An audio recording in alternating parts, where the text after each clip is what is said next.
Transferring money from Wells Fargo to PayPal is very easy to do. Today I'm going to show you how to do it. Firstly, log in to your PayPal account. Then go to Wallet.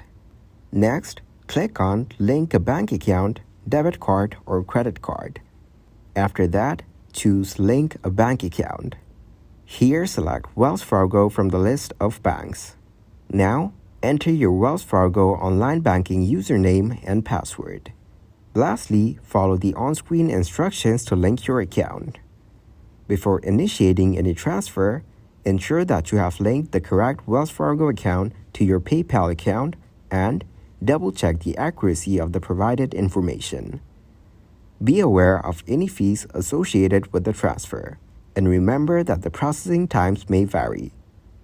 If you encounter any difficulties or have specific questions about the transfer process, it's recommended to contact the customer service of both Wells Fargo and PayPal for assistance.